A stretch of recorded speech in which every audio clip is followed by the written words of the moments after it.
आज के इस विशाल जनसभा में मंच पर उपस्थित हमारे फूलपुर क्षेत्र के बहुत ही लोकप्रिय और संजीदगी से कार्य करने वाले हमारे विधायक और प्रत्याशी श्री प्रवीण पटेल जी, हमारे जिला के बहुत ही जुझारू और संवेदनशील अध्यक्ष श्री अश्विनी दुबे जी, हमारे क्षेत्र के उपाध्यक्ष श्री अमरनाथ यादव जी, हमारे विधानसभा के प्रभारी हौसला प्रसाद पाठक जी, श्री अमरनाथ तिवारी जी विधानसभा के संयोजक, हमारे राष्ट्रीय प्रवक्ता श्री के शर्मा जी, पंडित जी श्री जीतलाल त्रिपाठी जी जिला के महामंत्री और संयोजक, मनोज निषाद जी जिला के महामंत्री, और यहाँ उपस्थित सम्मानित मंच, माताएं, बहनें, बुजुर्ग, मेरे नौजवान साथी और मीडिया के मेरे साथी, प्रिंट मीडिया और इलेक्ट्रॉनिक मीडिया के मेरे साथी, मेरा आज ये सौभाग्य है कि मुझे आज फूलपुर में माँ गंगा यमुना सरस्वती की पावन त्रिवेणी पर इस संगम पर आने का मुझे सौभाग्य प्राप्त हुआ है। मैं ऐसे पवित्र भूमि को नमन करता हूं। ये जहां भगवान निषाद ने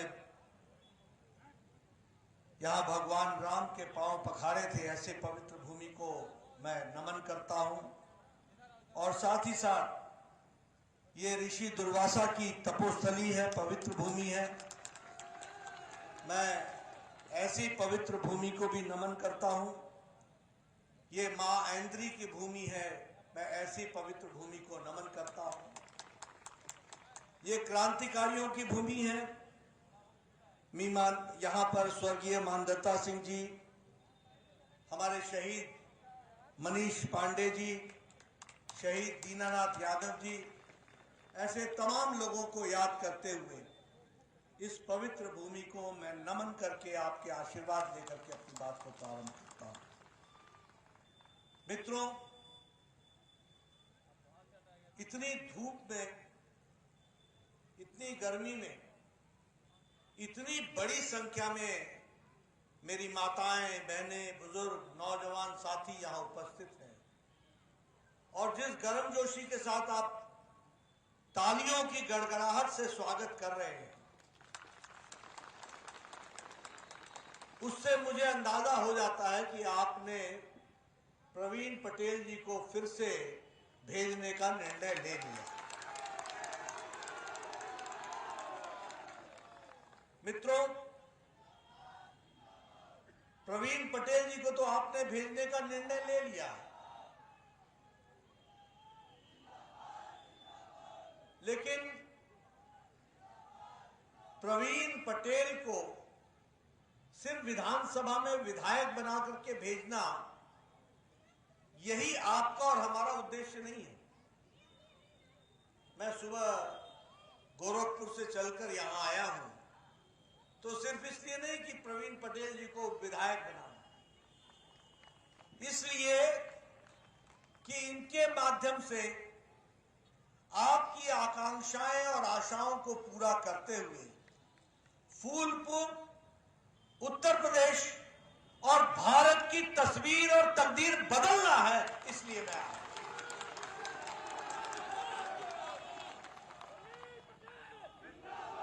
मुझे फूलपुर को मजबूती प्रदान करने के लिए प्रवीण पटेल चाहिए। मुझे योगी जी के हाथ को मजबूत करने के लिए प्रवीण पटेल चाहिए और मुझे मोदी जी के काम को मोहर लगाने के लिए प्रवीण पटेल चाहिए। और आपने देखा होगा अभी 10 मिनट प्रवीण पटेल जी बोले, इन्होंने 10 मिनट में कौन सा फ्लाईओवर बनाया, कौन सी सड़क बनाई, कौन सा 6 लेन बनाया, कौन सी स्वास्थ्य संस्थान खड़े किए, कौन से विकास के काम किए, ये आपके सामने इन्होंने गिना दिया। ये भारतीय जनता पार्टी का ही नेता हो सकता है जो छाती ठोक कर जनता के बीच में जाके कह सकता है कि जो कहा था वो किया है, जो कहेंगे वो करेंगे। ये ताकत है तो भारतीय जनता पार्टी। बाकी किसी पार्टी में ये ताकत नहीं है। बाकी सभी पार्टियां हम सोचेंगे, हम करेंगे, हम देखेंगे, हम विचार करेंगे और उसके बाद हम इस जाति के हैं, हम उस जाति के हैं, यहां तोड़ा, यहां फोड़ा, यहां जोड़ा, ये अपना ऊपर आया। ये करने का काम समाजवादी पार्टी और नेशनल कांग्रेस का काम है। ये हमको समझना है। कोई दम नहीं है, कभी ये जनता के बीच में खड़े होकर नहीं कर सकते हैं ये बोला था, ये करके दिया है। ये ताकत अगर आती है तो सिर्फ भारतीय जनता पार्टी में आती है। और रिपोर्ट कार्ड लेकर के जाने की आदत, रिपोर्ट कार्ड लेकर के जाने की आदत ये सिर्फ अगर है तो यह प्रवीण पटेल और भारतीय जनता पार्टी ने इसको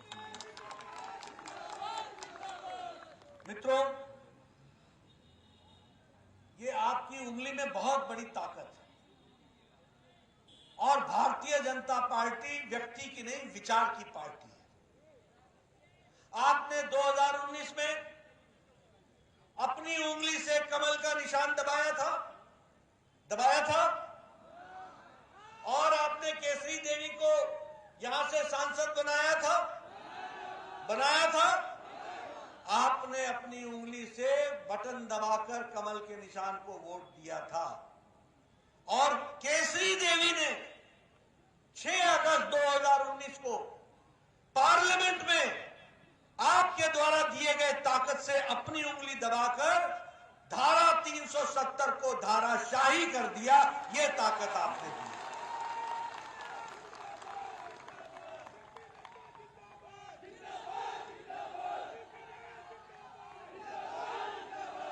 इसलिए अपनी ताकत को समझो। 1950 से हम हल्ला कर रहे थे कि जम्मू कश्मीर भारत का अभिन्न अंग है, धारा 370 हटनी चाहिए, एक देश में 2 निशान, 2 विधान, 2 प्रधान नहीं चलेंगे। भारत के 156 कानून लागू नहीं होते थे, लेकिन आपने 2019 में केसरी देवी को भेजा और केसरी देवी ने मोदी जी की इच्छा शक्ति पर और अमित शाह की रणनीति पर धारा 370 को धाराशाही कर दिया और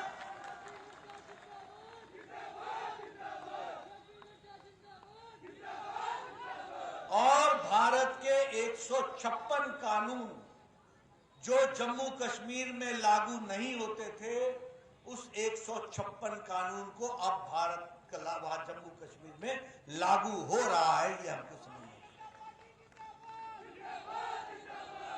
इसलिए वोट का महत्व समझो। आज हम प्रवीण पटेल के लिए वोट मांग रहे हैं। आप बताइए, जब समाजवादी पार्टी थी तो राम भक्तों पर गोली चली थी कि नहीं चली थी? समाजवादी पार्टी ने गोलियां चलाई थी कि नहीं चलाई थी? समाजवादी पार्टियों ने राम भक्तों को गोलियां चला करके शहीद किया था कि नहीं किया था?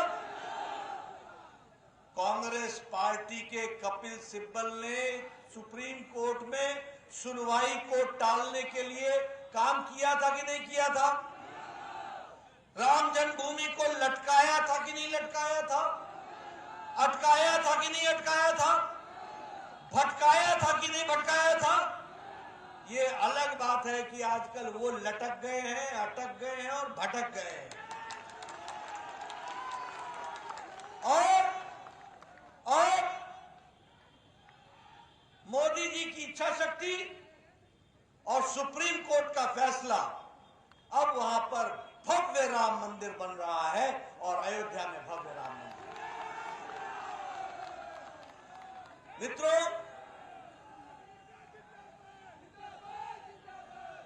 सुप्रीम कोर्ट ने कहा था शताब्दी का मुस्लिम बहनों पर ये जो 3 तलाक का तलवार लटक रही है, 3 तलाक, ये तलवार हटनी चाहिए। मुस्लिम बहनों को आजाद होना चाहिए, ये सुप्रीम कोर्ट ने कहा था। किसी नेता में दम नहीं था, सब तुष्टीकरण के आगे दबे हुए थे, झुके हुए थे, कोई हिम्मत नहीं थी, कोई ताकत नहीं थी। लेकिन मोदी जी के आह्वान पर केसरी देवी ने फिर से बटन दबाकर करोड़ों मुस्लिम बहनों को 3 तलाक के दंश से, काले कानून से आजाद करा दिया। ये आपका योगदान है। और मित्रों, याद रखो, ये काला कानून अफगानिस्तान में नहीं है। 3 तलाक मुस्लिम देश है, पाकिस्तान में नहीं है, ये मुस्लिम देश है। बांग्लादेश में नहीं है, जो मुस्लिम देश है। ईरान में नहीं है, इराक में नहीं है, सीरिया में नहीं है, ये सब मुस्लिम देश थे। लेकिन हमारा भारत देश जो सेक्युलर था, भाई, जो सेक्युलर था, यह देश, यहां पर 3 तलाक मौजूद था। आज भारत में मुस्लिम बहनों को अगर आजादी दिलाई है तो वह नरेंद्र मोदी जी ने दिलाई है और आपकी उंगली की ताकत ने दिलाई है, ये समझना चाहिए। मित्रों, हमारी पार्टी मोदी जी के नेतृत्व में गरीब की चिंता करने वाली पार्टी है, दलित की चिंता करने वाली पार्टी है, समाज के अंतिम पायदान पर खड़े रहने वाले व्यक्ति की चिंता करने वाली पार्टी है, शोषित की पार्टी है, महिलाओं के लिए ताकत देने वाली पार्टी है, युवाओं को ताकत देने वाली पार्टी है और किसानों को मुख्य धारा में लाने वाली पार्टी है तो भारतीय जनता पार्टी है।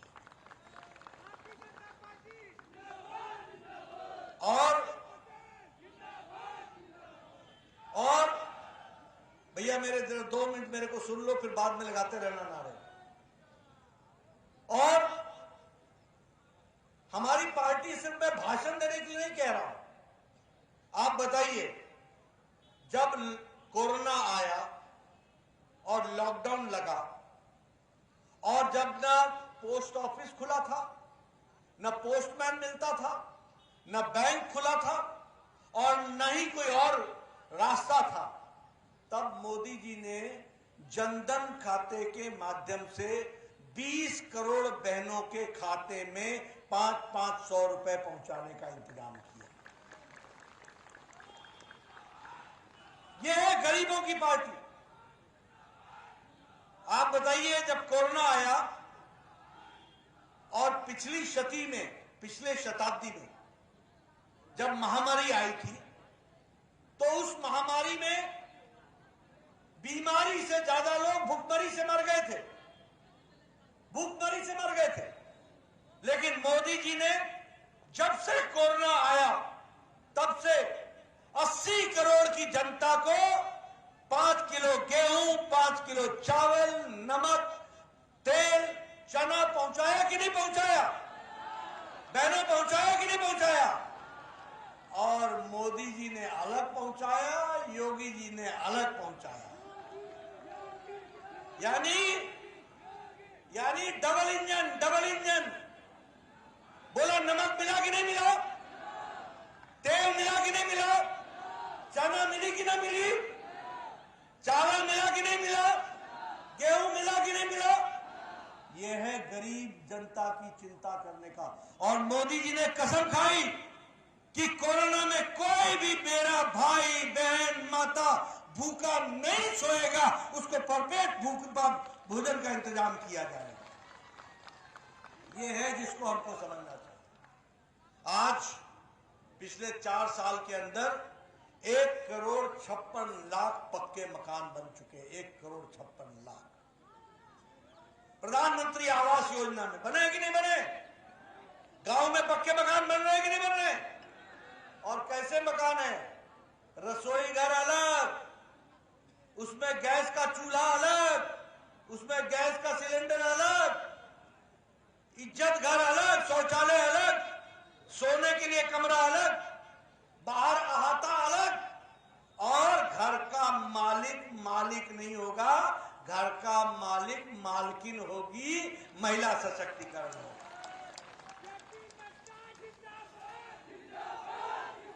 1,56,00,000 घर बने और इस साल के बजट में 22-23 में 60 लाख घर बनेंगे, 80 लाख घर बनेंगे और 80 लाख घर एक साल के अंदर और 48,000 करोड़ रुपए खर्च होगा।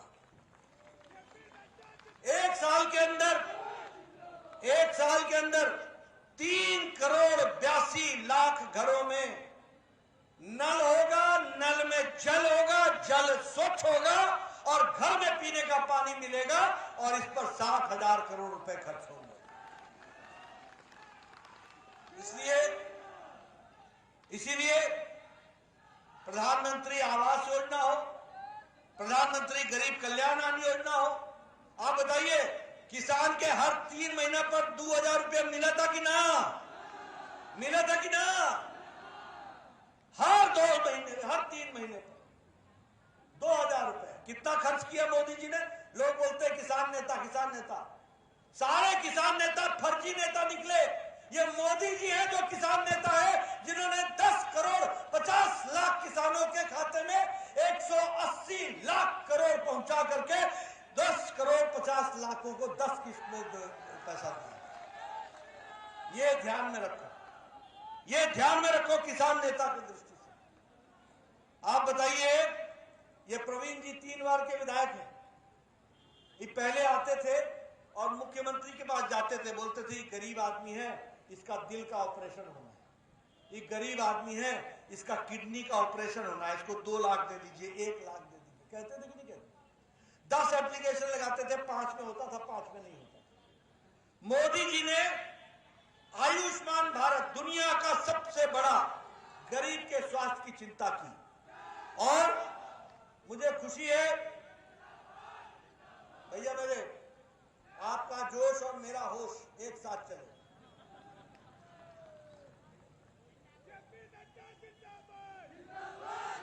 प्रवीण पटेल जिंदाबाद भाई। चलो अब जरा सुन लो मेरी बात। आगे बतावे के है, पहले सुना ओकरा बाद बताया जाए ना।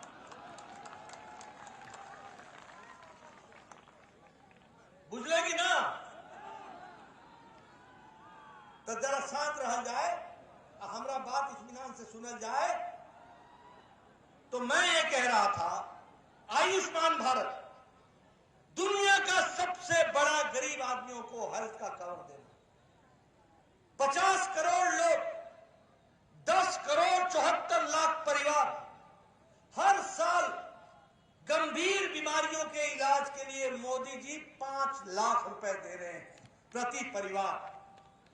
और अगर मान लीजिए कि 5 लाख रुपए में से इस साल आपका 2 लाख खर्च हो गया, तो अगले साल फिर से 5 लाख रुपए आपको मिल जाएगा और आप इलाज करा सकते हैं हर साल।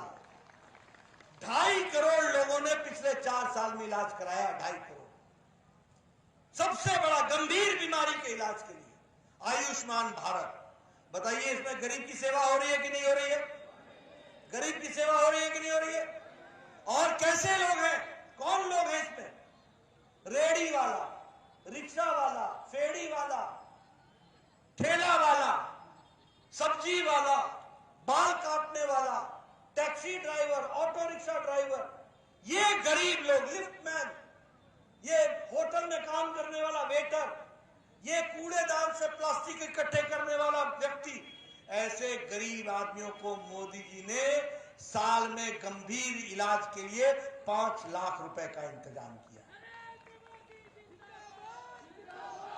इसलिए मित्रों, जहां गरीबी का सवाल है वंचित का सवाल है, पीड़ित का सवाल है, शोषित का सवाल है। अगर कोई मसीहा है और जिसने इसकी चिंता की है वो नरेंद्र मोदी है, और धरती पर उतारा है तो योगी जी ने उतारा है। इस बात को हमको समझना चाहिए।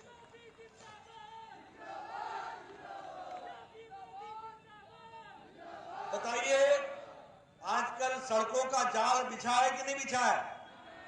ये अभी प्रवीण जी 4 लेन 6 लेन की बात कर रहे थे कि नहीं कर रहे थे? सड़क चौड़ा हुई कि ना? नई सड़क बनी कि ना? ये सब काम हुआ। Purvanchal express, Gorakhpur express, Ganga link express, Bundelkhand express, एक नहीं सड़कों का जाल बिछा। और मैं कहता हूं कि ये सड़कों का जाल सड़क नहीं है, ये विकास की गंगा है। याद रखना। डिफेंस कॉरिडोर बन रहा है, विकास की नए आयाम आ रहे हैं। आप बताइए, लखनऊ में आयुष मेडिकल कॉलेज, आप मेडिकल यूनिवर्सिटी आई कि नहीं आई? आप बताइए, मेडिकल यूनिवर्सिटी बनी कि नहीं बनी? एक जमाने में 2014-15 में उत्तर प्रदेश में 15 मेडिकल कॉलेज थे, आज 59 मेडिकल कॉलेज हैं। ये हमको ध्यान में रखना चाहिए, 59 मेडिकल कॉलेज। और इतना ही नहीं, इस बार के बजट में 60 लाख, एक साल में 60 लाख नौजवानों को नौकरी मिलेगी, 60 लाख लोगों को नौकरी मिलेगी। उसी तरीके से 25,000 किलोमीटर की सड़क बनेगी, 20,000 करोड़ रुपए उस पर खर्च होंगे। 3 करोड़ 80 लाख मकान बनेंगे, घर में पानी पहुंचेगा, उस पर 60,000 करोड़ रुपए खर्च होंगे। 1 करोड़ 50-56 लाख के बीच में मकान बनेंगे, 48,000 करोड़ रुपए खर्च होगा। बोलो, उत्तर प्रदेश की तस्वीर बदलेगी कि नहीं बदलेगी? मैंने इतने विकास के काम बताए, किसी और सरकार ने इतना काम किया था? अखिलेश बाबू बता सकते हैं कि उन्होंने क्या काम किया था? और मित्रों, यह भी मैं बताना चाहता हूं, पिछले 5 सालों में 10 विश्वविद्यालय बने हैं, 78 कॉलेज बने हैं, 28 इंजीनियरिंग कॉलेज खुले हैं, 30 से ज्यादा मेडिकल कॉलेज खुले हैं। एक विकास की एक नई कहानी लिखी गई। और अब तो आपके यहां किसानों के लिए, सिंचाई के लिए बिजली भी मुफ्त मिलने वाली है। प्रवीण को भेजो और मुफ्त बिजली सिंचाई के लिए लो।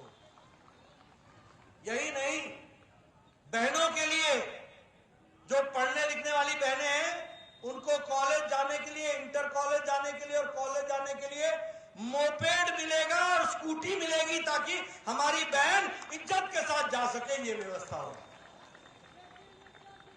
और नौजवानों के लिए 2 करोड़ लैपटॉप और टैबलेट बांटे जाएंगे, ताकि वो अपनी पढ़ाई में योगदान कर सके। बोलो, इससे युवाओं को ताकत मिलेगी कि नहीं मिलेगी? बहनों को ताकत मिलेगी कि नहीं मिलेगी? मैंने आपके सामने इतने विकास के काम गिनाए कि नहीं गिनाए? सब सच बताया कि नहीं बताया?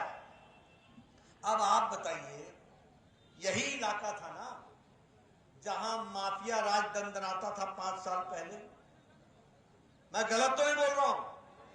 यही इलाका था ना जहां माफिया राज, शाम को 5 बजे के बाद महिलाएं सुरक्षित नहीं थी। मैं ठीक बोल रहा हूं क्या? देखो, 5 साल पहले जब अखिलेश का राज्य था तो आजम खान दंदनाता था कि नहीं दंदनाता था? दंदनाता था कि नहीं दंदनाता था? आप बताइए, मुख्तार अंसारी दंदनाता था कि नहीं दंदनाता था? आप बताइए, अतीक अहमद दंदनाता था कि नहीं दंदनाता था? कानून वही था, व्यक्ति वही था, जुर्म भी वही था, मुजरिम भी वही था। उस समय अखिलेश था तो दंदनाता था। आज योगी जी हैं तो तीनों जेल में गुल्ली डंडा खेल रहे हैं और गुल्ली डंडा खेलने लायक हो। मैं ठीक बोल रहा हूं या गलत बोल रहा हूं? अखिलेश जी को इन माफियाओं से इतना प्रेम है, इतना प्रेम है कि आधे जेल से चुनाव लड़ रहे हैं और इनके तरफदारी करने वाले बेल पर चुनाव लड़ रहे हैं।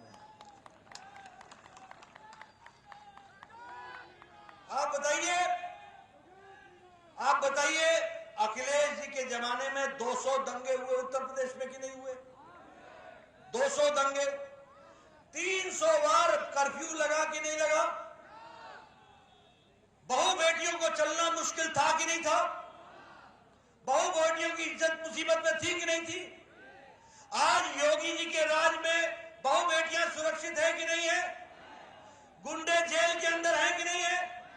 माफिया या तो जेल में या उत्तर प्रदेश से बाहर है। मित्रों, आप बताइए कि आपको कैसी सरकार चाहिए?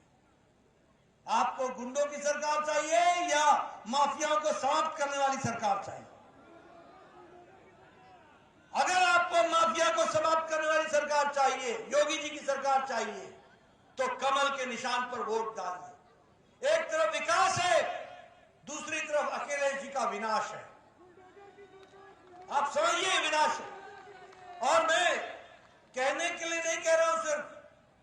आप बताइए, मुजफ्फरनगर का दंगा हुआ, 92 लोग मारे गए कि नहीं मारे गए? 5000 लोग अपने घर छोड़ के भागे कि नहीं भागे? कैराना में 60 परिवार जमीन बेच करके चले गए कि नहीं चले गए? और योगी जी आए तो सभी 5000 परिवार के लोग वापस आए कि नहीं आए? और सुप्रीम कोर्ट ने कहा कि अखिलेश की सरकार मुजफ्फरनगर दंगे को काबू पाने में असफल रही है, मूक दर्शक रही है। और मुख्य अभियुक्त को अखिलेश ने एरोप्लेन भेज करके अपने घर में बुला करके दावत दी थी। ऐसे लोगों को सरकार दोगे क्या? ऐसे लोगों को सरकार दोगे? मित्रों, यह बहुत बड़ा सुरक्षा का मुद्दा है जिसको हमको याद रखना चाहिए।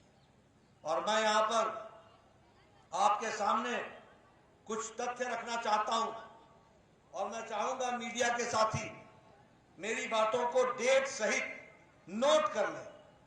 और जब अखिलेश जी यहां आए या उनके नेता आए उनसे मेरी बात पूछना।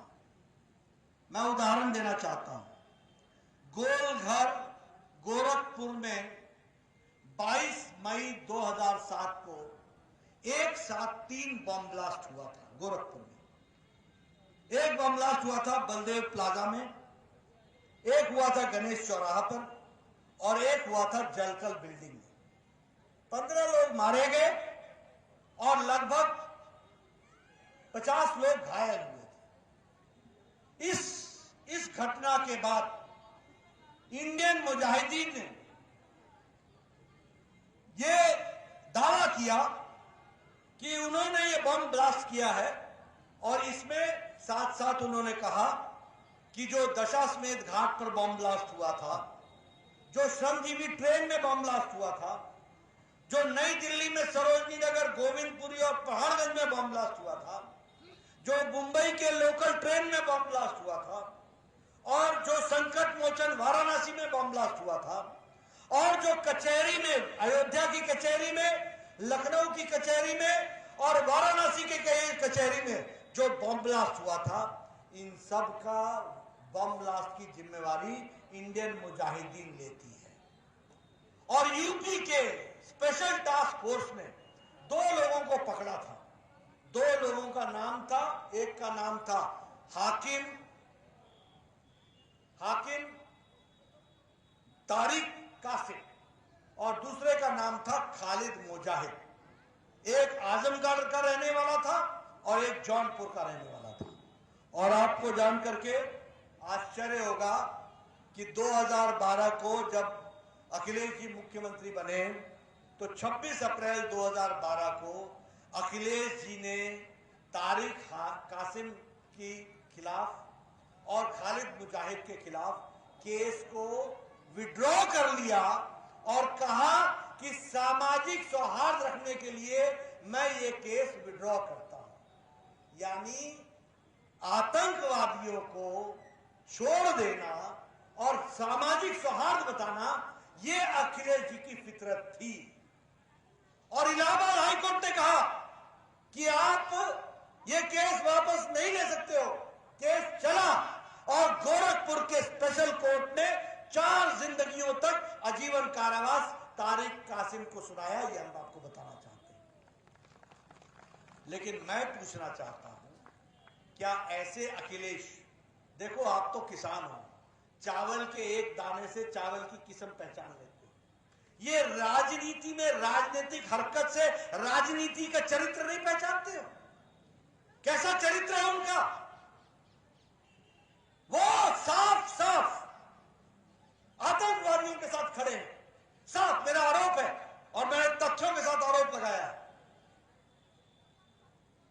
2007 के दिसंबर 31 को रामपुर में सीआरपीएफ के कैंप पर गोलियां चली थी।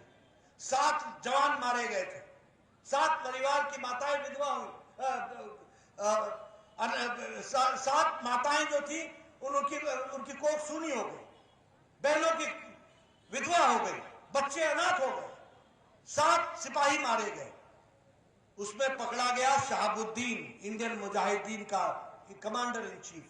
उसको भी 26/12 को अखिलेश जी ने छोड़ दिया और बाद में केस चला। इलाहाबाद हाईकोर्ट नहीं माना, केस चला और केस में 4 लोगों को सजाए मौत हुई और 3 लोगों को आजीवन कारावास हुआ। लेकिन मैं पूछना चाहता हूं अखिलेश जी, आपकी ये इनके साथ दोस्ती क्या है, रिश्ता क्या है? अभी अभी अहमदाबाद में 38 लोगों को सजाए मौत की सजा सुनाई गई है। 70 मिनट के अंदर 6 जगह बम ब्लास्ट हुए थे अहमदाबाद में। 38 लोगों को सजाए मौत सुनाई गई है। एक आजमगढ़ का मोहम्मद सैफ है जिसको जिसको सजाए मौत सुनाई गई है। उसका पिता शादाब अहमद ये अखिलेश जी के साथ एक समाजवादी पार्टी के कार्यकर्ता के रूप में काम कर रहा है।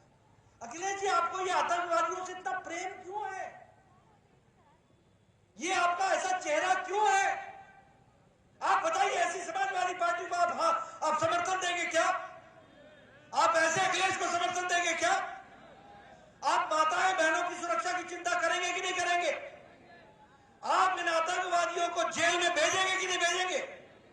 आप ये माफिया राज को सदा सदा के लिए समाप्त करेंगे कि नहीं करेंगे? आप इन सबको गुल्ली डंडा खेलने के लिए जेल में डालेंगे कि नहीं डालेंगे? अगर ये करना है तो प्रवीण पटेल को भेजना है, इस बात को हमको समझना चाहिए। मित्रों, आपने कछार की बात की।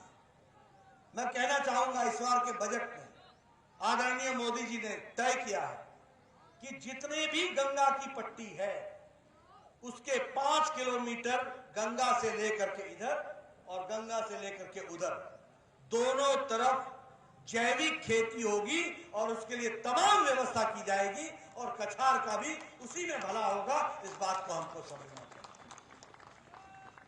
इसलिए इसके बारे में भी विचार किया गया है और गहराई से विचार किया गया है।